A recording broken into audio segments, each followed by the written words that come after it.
In the previous video, we provide an in-depth explanation of the Kerberos protocol and its associated attack techniques, and in this video, we will focus on the DCSync attack, which is one of the most powerful attacks on Active Directory. We will discuss how it operates, as well as the right and the permissions that are required for a domain user to perform this attack successfully. And as usual, we will put all the attack techniques that we have learned in this video into practice by attempting a Hack the Box CTF. Let's begin. Now we need to crack this hash using hashcat, so let's copy it to a file.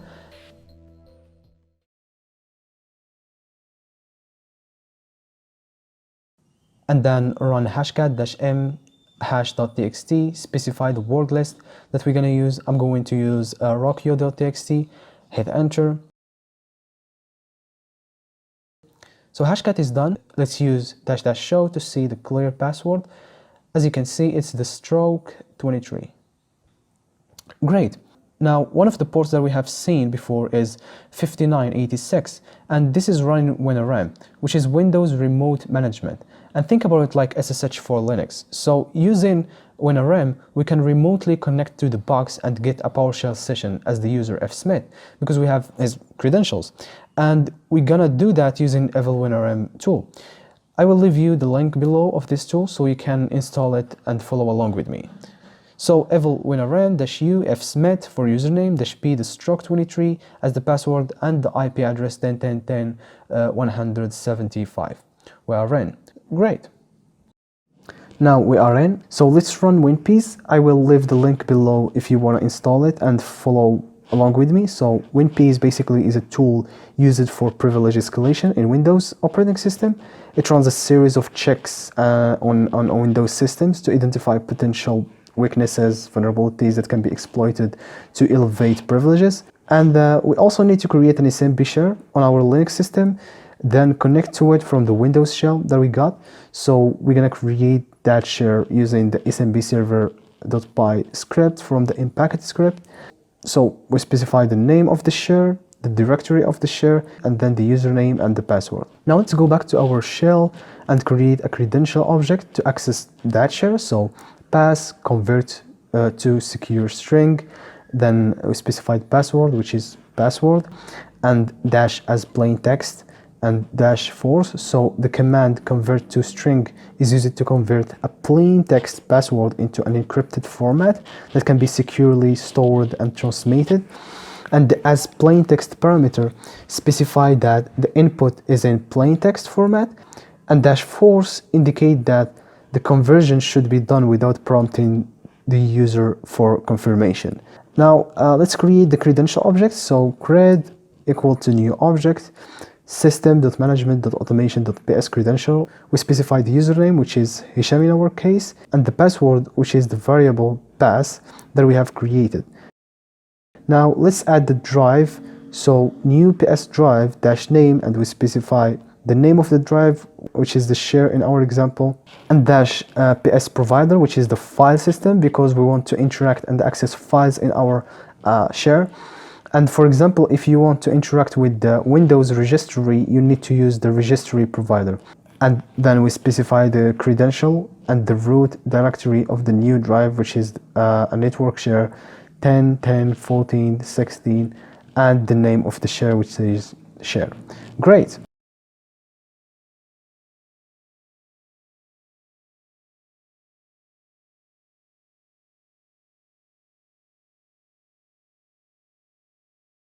Now let's access the share, and we can now copy the winpeas.exe to this directory and then run it in the shell. So let's do it.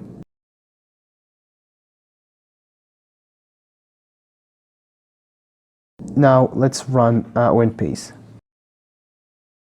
So let's search for winpeas.exe to start from the beginning. As you can see, we have got the computer name, username. We already know this. So those are the environment variables.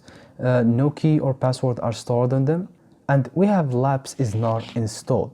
And Labs is a Microsoft tool that allows you to automatically generate and manage unique password for each computer to ensure that these passwords are changed regularly and stored securely in an Active Directory environment. Luckily, it's not installed. So we got LSA protection is not enabled, and LSA is a system process that handles security operations such as authentication and authorization. So basically, it is responsible for ensuring that only authorized users and applications are granted access to specific resources. And there is a lot of output here. You can take a look at it if you want, line by line, but I'm going to jump to the interesting part for us, which is the auto login credentials. And as you can see, we got clear text credentials. evil-winrm manager, and the password is money makes the world ground. And auto logon credentials basically are the username and the password that are stored by Windows to automatically log in to a user account when the computer starts up. And this feature is often used in an environment where users share a computer. Now let's save those credentials on our cred file and also verify that the user svclon manager exists by running netuser. So by running netuser, we get that the correct user is svclonmngr. So let's update the cred file and let's try log on with that user. And as you can see, we are in. So who I am, svclonmgr. That's cool. Now that we have found the svclonmgr credentials, let's run Bloodhound tools. And the Bloodhound is an amazing tool for identifying and mapping Active Directory. It works by collecting data from the Active Directory environment and generating visualization and graphs that help us identify areas of vulnerabilities and potential path for exploitation. So now we need to run SharpHound, which is the tool that's going to collect data for the Bloodhound tool. And from this data, Bloodhound will display a graph that visualizes the relationship between objects in an Active Directory environment. You're going to find all of those tools in the description below. I don't want to waste your time on the installation process. So this is SharpHound. Let's copy it to the share and then run it on the shell. So SharpHound-c all. And while it runs, let's go and run Bloodhound and Neo4j. So Neo4j is a graph database management system. And because Bloodhound uses graph theory to analyze the relationship between Active Directory objects, then Neo4j is a good database to use in this case. Cool. So sudo neo4j console. Now Neo4j is starting, and let's run Bloodhound. The default password is neo4j. And let's go back to the shell. So SharpHound is done, and we can see that it returns that zip file that contains all informations. So let's go to the path of the share and paste that file into Bloodhound. Now it is loading data. Let's search for the user fsmith, and this is it. Mark this user as owned, and let's look for the svclonmngr and mark it as owned too, because we have owned those two users. And then let's look for the shortest path from the owned principals. Let's choose fsmith. We got fsmith can ps remote to the computer. We already know that. What about the svc account? The same thing, can ps remote to the sauna. And I always try all of those options until I get something interesting. So let's try find principals with DCSync attack. And don't worry, we're going to explain that in much more details. So the user svc can DCSync into the domain egotistical-bank.local. And this attack will give us the ability to dump all users' hashes of the Active Directory, and then we can perform a pass the hash attack and be an administrator in the box. I know that may sound weird for you, but to understand how this attack works, we need to take a moment on what is DCSync attack and how it works. An Active Directory environment can have multiple domain controllers, and each domain controller contains a copy of the Active Directory database. And if one domain controller fails, the other can still provide authentication and authorization services to users and computers in the domain. And that's why big organizations need multiple domains. So to ensure that all domain controllers have the same up-to-date database, they need to replicate updates from other domains. And let me give you an example.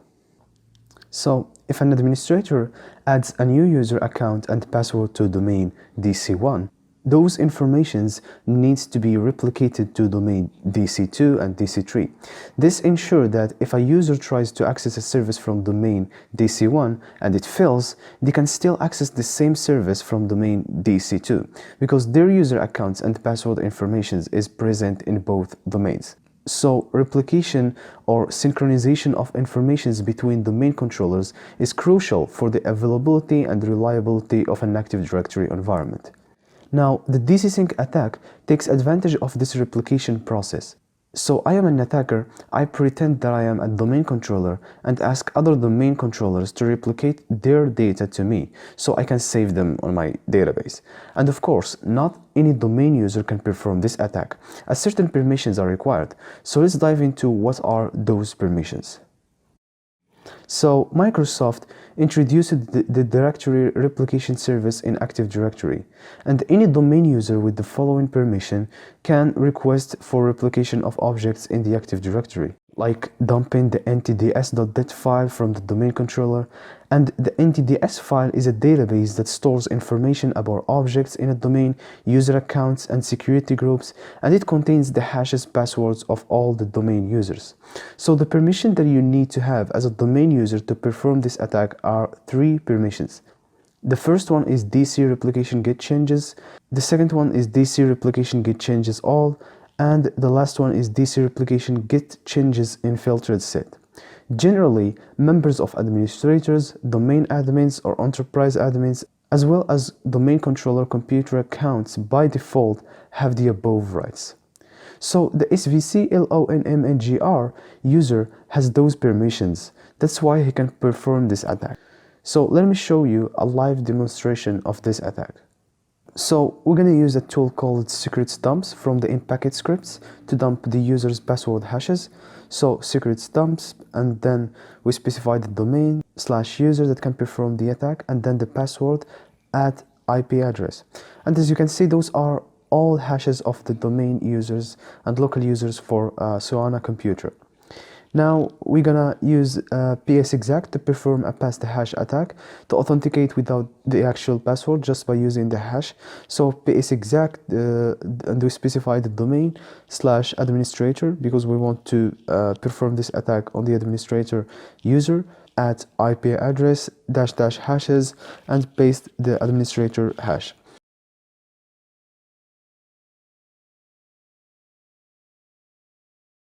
And who I am, anti-authority system.